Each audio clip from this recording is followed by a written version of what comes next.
Leader, we are taking the statement. In the process, the first Deputy Speaker will take the chair. Honorable.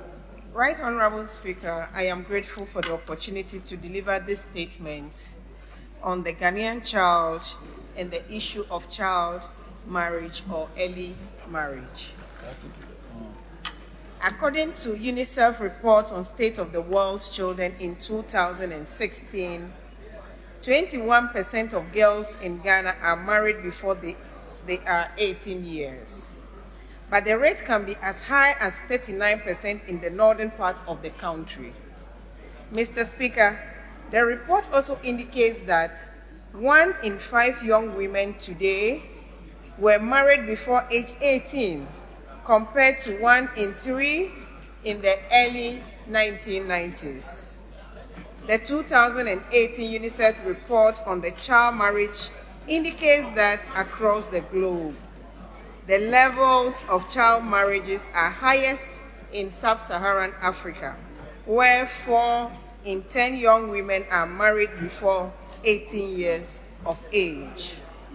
Mr. Speaker, a study on child marriage or early marriage in selected World Vision Ghana operational areas published by University of Ghana, Center for Social Policy Studies and the World Vision Ghana was conducted in April 2017. In that study, it was stated that 34.3% of incidents of child marriages happen in rural Ghana, while 19.4% are urban-based. Mr. Speaker, 19.4% of this takes place in our urban settlements. The northern region has the highest incidence of 38%, with Greater Accra region recording the lowest incidence at 17.8%. Mr. Speaker, the 3 northern regions recorded the highest incidence of child marriage. This is a worrying situation. Child marriages continue to affect young talents who hitherto would have turned out to be great women in our society. Mr. Speaker, the issue of child marriage has become a serious matter that needs special attention, not only from the government, but also all civil society organizations. The reason being that these early marriages not only affect the health of our young and innocent daughters, but also the future human resource of this country. Mr. Speaker, the menace of child marriage in this country is deeply rooted in tradition and discriminatory gender norms. Women in Law and Development in Africa, Ghana, found that parents' decision to marry off their daughters is often driven by their concern with female sexuality and family honor. Poverty exacerbates the problem of child marriage. 41.2% of girls from the poorest families are married before 18, as opposed to 11.5% of girls from the richest families. Mr. Speaker, policy focus should not only be on the eradication of child marriage. Intervention should be targeted at helping girls who are married.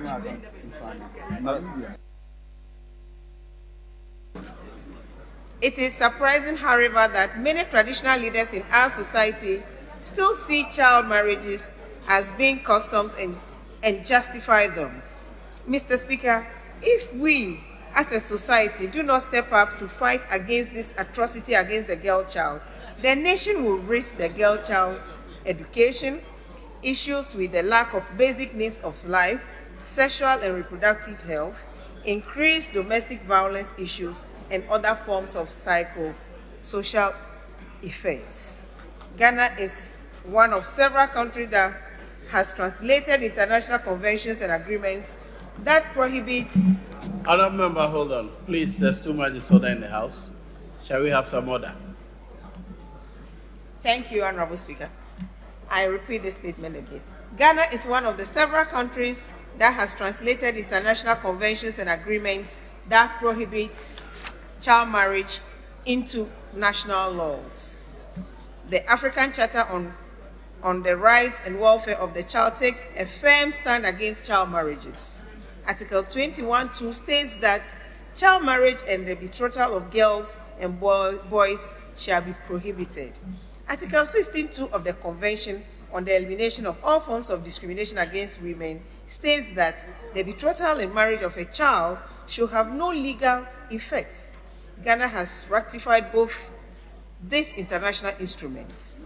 CEDAW in 1986 and the African Charter on the Rights and Welfare of the Child in 2015 also does the same. Article 41 explicitly states that a child should not be forced to be betrothed or married. Child marriage adversely impacts the well-being of the girl child and can have intergenerational dimensions. Let us rise together in the fight against child marriage. Thank you very much, Right Honorable Speaker, for the opportunity.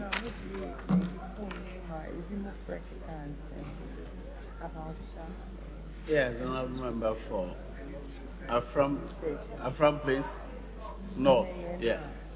Thank you very much. Mr. Speaker, thank you very much for the opportunity to contribute to a research, a statement well researched by my colleague, Honorable Alorwu-Tay. I want to congratulate my colleague, Honorable Alorwu-Tay, for re-echoing a concern that hinders on the progress of the girl child. That is child marriage, among many other social devices.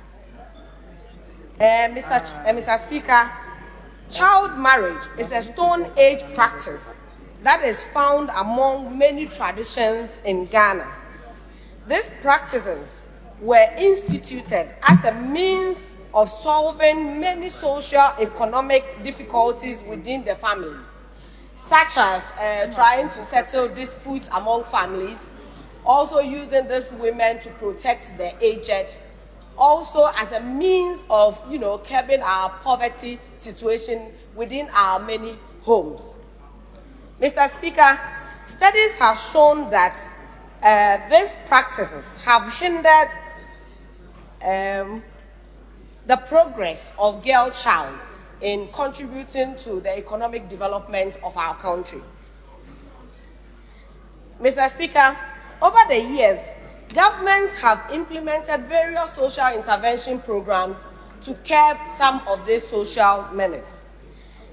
For instance, the introduction of the free compulsory basic education, as well as the free school feeding program that has been introduced, as well as the livelihood empowerment program that is against poverty.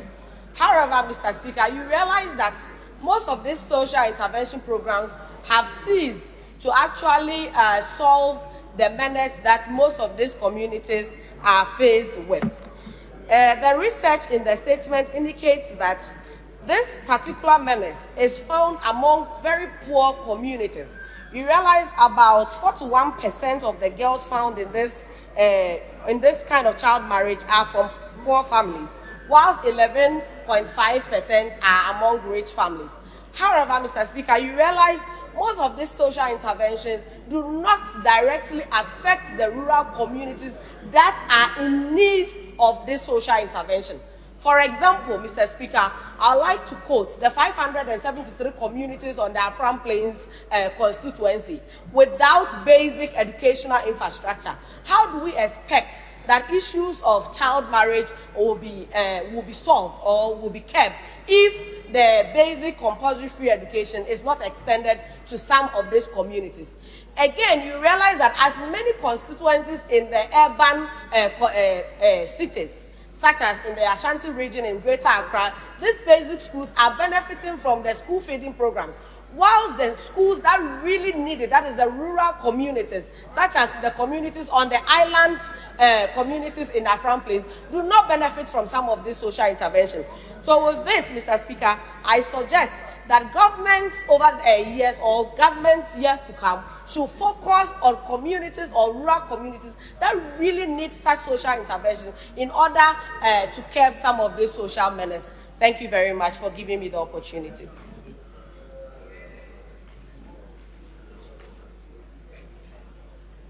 Very well.